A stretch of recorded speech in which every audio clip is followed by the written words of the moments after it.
to you, sir, after that. Hello, my name is Rosemary Oglesby Henry.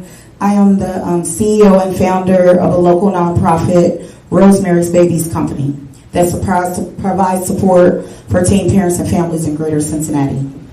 This week, over the last couple of weeks, while we were dealing with so much violence in Greater Cincinnati, one of my young parents' children was run over by a car. 3 children under the age of 5. One of those children won't be able to walk. Then, in my program, I decided to talk to our young parents, and I asked those young parents, how many of them have a friend or know somebody that was a teen that was shot and killed? Every one of those parents said yes.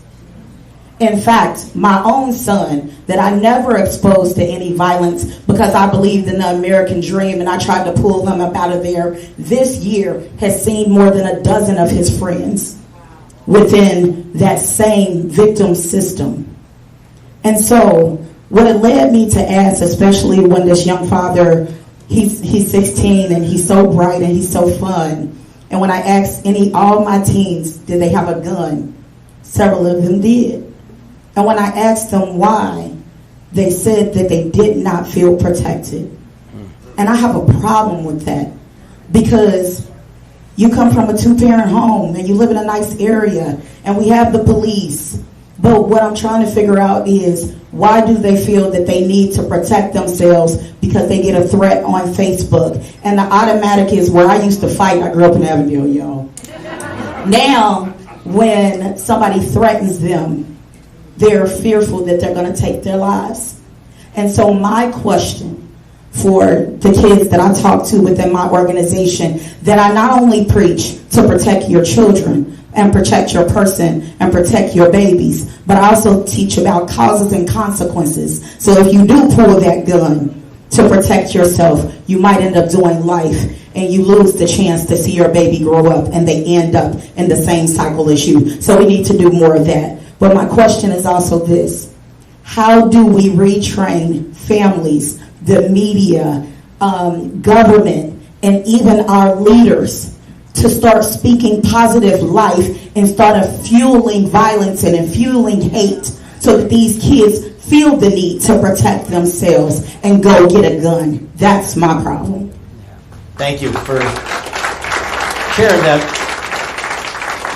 heartrending account of what one family's kids being run over by a car. When you roll that log over now, you see what crawls out. What crawls out of that isn't pretty. And so what's really going on in the country? And I don't want to move us too far past just what's in front of us here in Cincinnati, but what we see in Cincinnati is a microcosm of a deeper problem that you put your finger on, is that we are going through a kind of identity crisis. Right? We've lost our way. It's a spiritual crisis. It's a crisis of meaning. Or, what's our country? You look at your iPhone, do what it tells you to do on a given day, live your life going through the motions, programmed by the algorithms that actually cause our brain to rot and stop us from being able to think independently, commit acts of violence, live in a culture of fear, a mental health epidemic that's raging like wildfire with addiction, fentanyl usage, opioid addiction on the rise.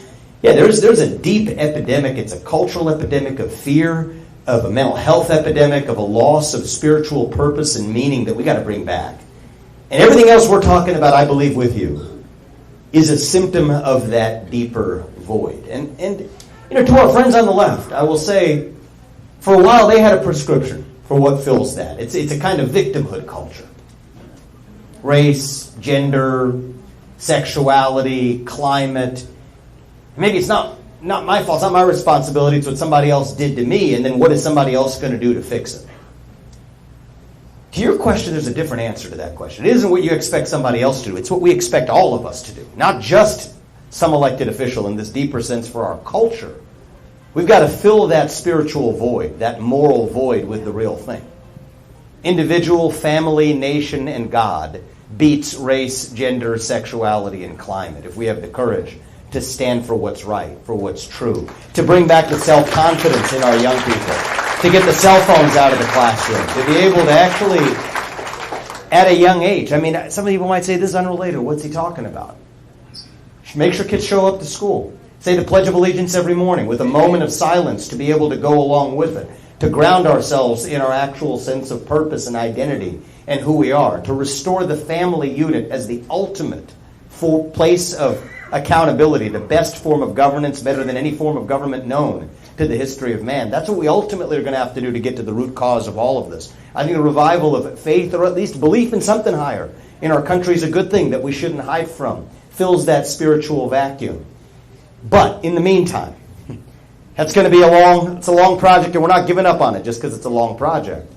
But it's like what I said to the woman's question earlier, we can walk and chew gum at the same time. We're going to work on that for the long run while scoring the easy wins that are sitting in front of our eyes for the short run either. That can't be a substitute for saying that we're going to put more cops on the street, for a substitute for saying we're actually going to empower them to be able to do their jobs, a substitute for judicial system reform that allows violent criminals to actually remain in prison rather than being released.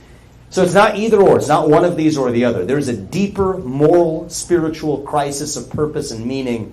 We're going to have to fill that through true leadership, not the fake stuff that just tells people what they're looking to hear. We're not victims, we're victors, right? That's who we are at our core. But that's part of what we're going to have as a cultural reawakening in our country, starting with our state. We're going to work on that in parallel with fixing the common sense reforms that are actually going to at least prevent those preventable crimes from happening right here in Cincinnati. So thank you. I appreciate that question, all right?